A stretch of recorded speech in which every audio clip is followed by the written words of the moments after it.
Live from downtown Detroit, Local 4 News at 11 starts now. Costly calculations. Michigan taxpayers could be on the hook for millions to recount the presidential votes. Local 4 cameras roll as rage takes over after an accident between two drivers, and tonight one of these two women is in handcuffs. But first, hundreds gather on the Wayne State campus to honor the officers shot and killed 1 week ago tonight. Good to have you with us tonight for Local 4 News at 11. The Wayne State community came together and paused for a moment of silence at the very time that a week ago a single gunshot hit Colin Rose. Well, tonight for the first time we're hearing from the officer's family. Jermont Terry is live from the site of the vigil, and Jermont, the family is getting a lot of love and support from all across the state. Yes, Kimberly, the love this family is getting from across the state is helping them in their grieving process. Tonight, Officer Rose's vehicle sits here on campus. It is draped with flowers, just a small token of appreciation, how people are appreciating his service. A grandfather weeps. From a little guy, he always wanted to be the cop. As the Wayne State community mourns its first officer killed in the line of duty. We all feel the loss of this fine man deeply. An emotional crowd of family, fellow officers, and students here to remember Wayne State Police Officer Colin Rose. Pretty deep. We've been crying all week. The pain is heavy for this family, but Colin's grandfather tells me the hundreds gathering on campus provide strength in their sorrow. And now I'm glad I didn't miss it. It's really something. We just feel the prayers and the good wishes. Many in this crowd did not know Officer Rose, yet emotions of the loss still touch them. It leaves new appreciation for law enforcement. They all put their lives on the job. Are here for us? They don't know us, but they're here for us. He's remembered for his smile and dedication to the badge. Everybody who met him knew he was special. Now people across the country know as well. We now know what this mother and father lost, and the love his fiancée seen here will never get back. I just can't believe this happened. The reality settles in that Colin is no longer with us. His aunt believes he's smiling down because he brought so many people together in life and after. He made an impact his whole life long, and I suspect that he will continue to do that. And tonight, the Wayne State Police Chief announced that he promoted Officer Rose to sergeant, and the university will also establish a scholarship in his honor. Now, there will be a public visitation planned for tomorrow at Ford Field. Reporting live from Wayne State's campus tonight, Jermont Terry, Local 4. It's a really touching evening, Jermont. All right, thanks for that report. Meantime, police released this video today of a person they believe may have witnessed that shooting last Tuesday night. Shooting happened in the area of Lincoln and Brainerd in Midtown. The theory there is, as you see that man turn and walk away, it was just as that was happening, and he saw it or heard it just off the Wayne State campus. So if you know who this might be, you're urged to call Detroit Police.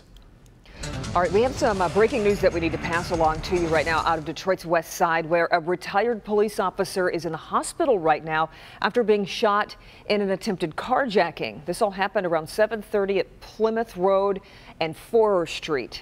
The retired DPD officer pulled over on the side of the road to text his wife, and that's when a man approached.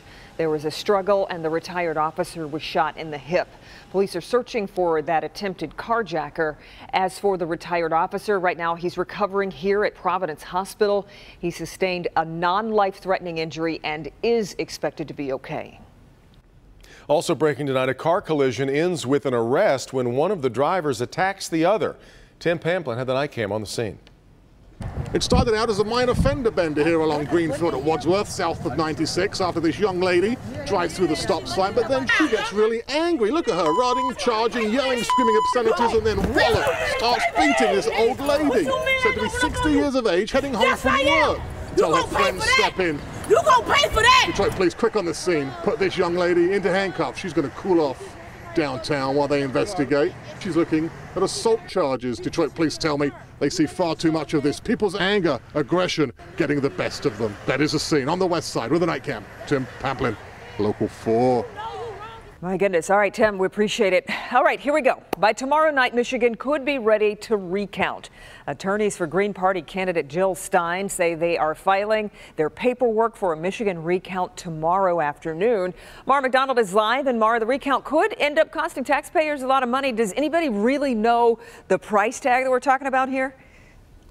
You know what, Kimberly, the short answer is no, they don't. There are all sorts of figures being thrown out tonight, but the Michigan... You've heard of chronic fatigue syndrome, right? Well, let me introduce you to chronic election fatigue syndrome. It was enough with the back and forth with Trump and Hillary.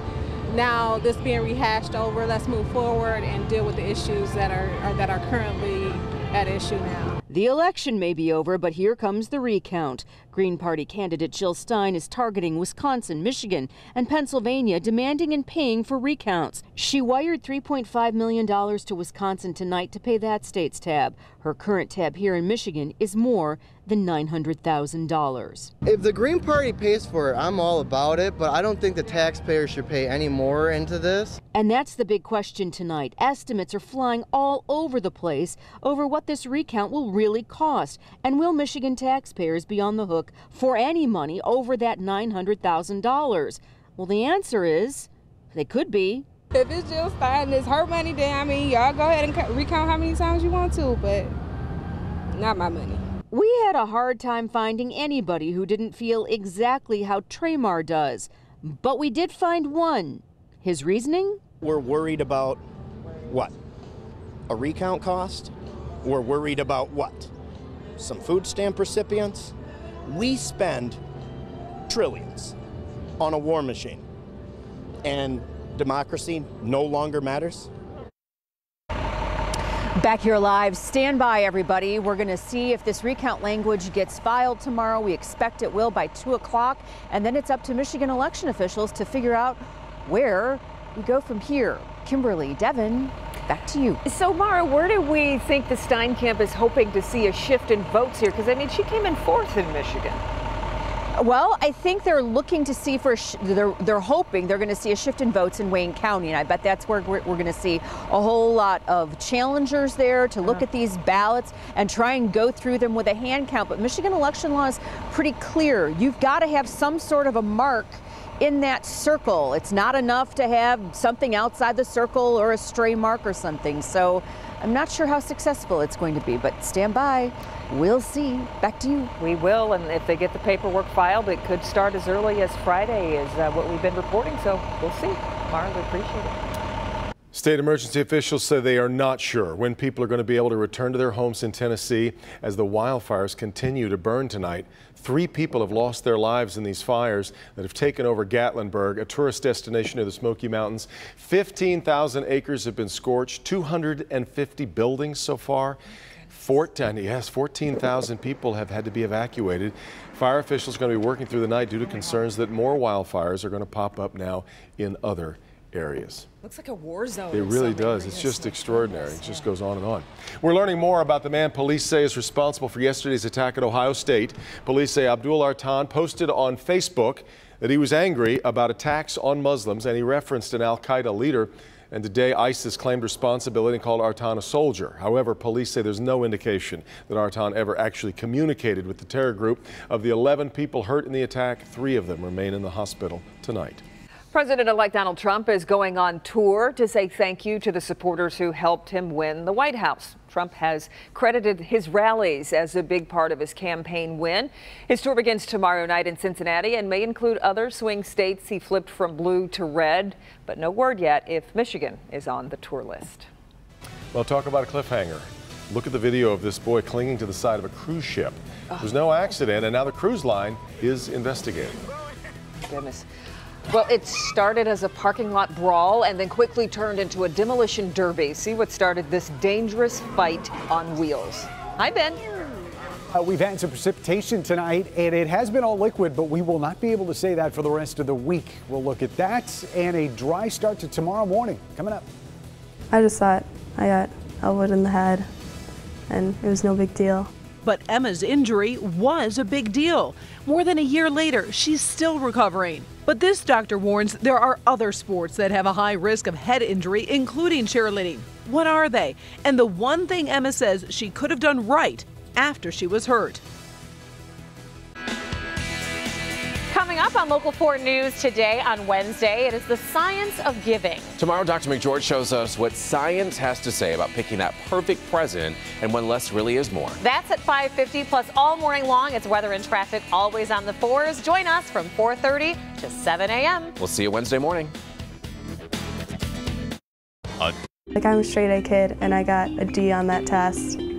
So, like, obviously it had some pretty bad effects. A local cheerleader sharing her concussion story and what many athletes and parents don't realize. There's a group of under-recognized sports. Cheerleading is one of them. Other sports include things like water polo, equestrian athletes, or dance athletes. And the risk is pretty high. Yeah, it's a really important point. We report about concussions in football or hockey, other contact sports often, but really a concussion can happen to any athlete or performer. It really can. And tonight a local cheerleader is sharing her story and the one thing she should have done right after she was hurt. Here's Local 4's Karen Drew. Here, take 5. Go! 14-year-old Emma Collins is a 9th grade cheerleader at South Lyon East. The fact she can be on the sidelines right now and cheer is a huge accomplishment considering what she's gone through this past year. Last year, I was at cheer practice for competitive cheer, and we were doing twist baskets, which is where the flyer goes up and does a 360 rotation and then comes down. And my flyer elbowed me in my left temple, and I immediately felt dizzy and got a headache. And that's when it all started. What started was her concussion, but Emma didn't know and continued with practice, a decision she regrets. Because if I would have told my coach, I might not be in the situation I am now. I went home and I rested my head and I went to sleep that night. And then the next morning, I still had a headache and I was still dizzy. So we went to the emergency room. Well, the days following, we kept her home. It was called brain rest, where you absolutely do nothing, not even listen to music. Days passed. Emma's mom thought they were doing the right thing. So I took her to her pediatrician, and of course she looked at me and said, why were you not here sooner? And I said, well, I didn't realize, and she really educated us of this is a concussion and this is what we need to do. And Emma needed more time away from school and therapy. I had a really bad headache and I was really dizzy all the time. I just was tired and it was really hard to concentrate. I think the scary part for me was the personality change that you don't realize. And I do remember kind of looking at her thinking, this isn't my child, because it was just that flat effect. Stand up on the phone. Now, a year later, Emma still needs physical therapy because of her concussion and is treated at Michigan Neurosport in Ann Arbor. I do vision therapy, which helps with bringing my eyes together so I only see one. And I did vestibular therapy to help with my dizziness. It really takes all of her concentration, and by the end of that, maybe 10 minutes, it's about all she can do. It'd probably be like an hour workout for us. It's uncommon. Most people get better in about 14 days, but there's a significant percentage, 10 to 15%, that go on to have symptoms that are much longer than 10 to 14 days. Emma was injured last October and wasn't cleared to go back to full participation until this past summer. While she made the varsity cheer team for South Lyon East High School, she is putting off competitive cheer until next year, giving herself more time to heal. It hurt. I just miss cheerleading. I love the people I get to meet and the competitions that I get to go through, and the practicing just makes me a better athlete. Her advice to other athletes? I would tell other kids that if you get hit in the head and you're feeling at all dizzy or if you have a headache, definitely tell your coach or a parent that you're feeling these things. It really can happen to any athlete, and that's something important to remember. I'm Karen Drew, Local 4 News. So good we finally got to focus on how many undiagnosed concussions have we had for years and years and years before anybody was paying very much attention. You're right. Education is the key too, because like a sport like cheerleading, you don't necessarily think of it as happening. Right. Yeah. All right, here's a look at what Dr. Frank McGeorge is working on for tomorrow night. College students aren't known for good housekeeping, but just how bad could it be? We tried to keep a holistic view and an open mind, but there were some surprises in the study for sure. Tomorrow night at 11, scientists put local college apartments to the test. See where the germs are really hiding out and why these could be hotspots in your home, too. Can't wait to see that one, huh? Oh, on to that tomorrow. We survived, didn't we? Right. All right, Ben steps in now, and really hard to. I said last night that today was the day to get out and do the lights if you wanted to. Christmas lights, yeah. I mean, couldn't believe the weather. No. That's exactly what I did, by the way. Did you? I took my own advice. Yes. We'd love to see pictures. Close to 60 today, but starting to fall and starting to feel a little bit more like the season. As we get later in the week. Now, we did have some rain, and if you need a little bit more reminder that it doesn't really feel like November, there were thunderstorms out there north of 69 tonight. In fact, just within the last hour, you can see a couple lightning strikes up there around Owasso. That's where the heavier rain was as well. Most of what we saw was just pretty light stuff as it rolled through the area. As this round exits, will be generally dry from now until possibly tomorrow afternoon. But it has been just a gorgeous afternoon, even though we didn't see a whole lot in the way of sunshine. 50 degrees is where we're at right now. No wind chill, even with a 9-mile-an-hour wind. Temperature's too warm out there. But you can see how this little bubble of warmth is just in the lower peninsula. Once you get up into the UP on the other side of the lake, that's where the 30s kick in all over here. Minneapolis, Green Bay, Marquette, Duluth, all in the mid-30s. And we will eventually get numbers like that towards the end of the week, but we've got one more day of some unseasonably mild temperatures until that happens. So as this lifts, there's not a whole lot more moisture down here to the south. So we're in the clear for a while. Unlike the folks down south, look at all these tornado watches that have been posted from central parts of Tennessee on down close to the Gulf of Mexico. Even though they desperately need the rain there in East Tennessee where they're fighting those wildfires in the Smokies, they do not want to see tornadoes at night. That is not a good recipe. As we look at tomorrow's forecast, we will see dry conditions to start. Then we'll see possibly some showers coming in the afternoon. Notice this new model run is keeping a lot of the moisture off to the east. We thought it was going to be just an east side location for that shower activity, but now it looks like most of it's going to be over into Ontario with just getting brushed by those showers as we head towards Wednesday morning. And then as we get later into the afternoon and evening, things do start to clear out. But the cold air starts taking effect, and that's what's going to drop those temperatures, and we will start seeing a little bit of snow mixing with those raindrops as we head towards Thursday. So as far as temperatures go tonight, we'll be seeing those numbers drop down to the upper 40s for overnight lows. We'll see light winds too out of the south-southeast. Highs tomorrow at 55 degrees, and as we take a quick check of our 4-zone forecast, these numbers are going to be pretty similar. We'll start in the metro zone where we're looking at 55 right around the city. Down here in our south zone, pretty much low 50s is what we're expecting. 52 out in Onstead, 55 closer to Lake Erie. Low 50s here in the west zone and also north of 59 as well, just around 52 degrees. And then the 40s start to take hold as we go into the weekend. Notice that there's a couple flakes mixed with raindrops there on Thursday and Friday. Moisture amounts are going to be extremely light, so don't freak out just yet. We'll have plenty of time to do that as we get First sign of a flake. Stay calm. Remain calm. Breathe. Keep calm and carry on. McDonald's is making a change to its famous burgers, but it's one that might have you a little confused, maybe. This one was interesting. Yeah, we'll have that coming up. And it started with an argument and ended with a demolition derby. What got these women so enraged? That's next.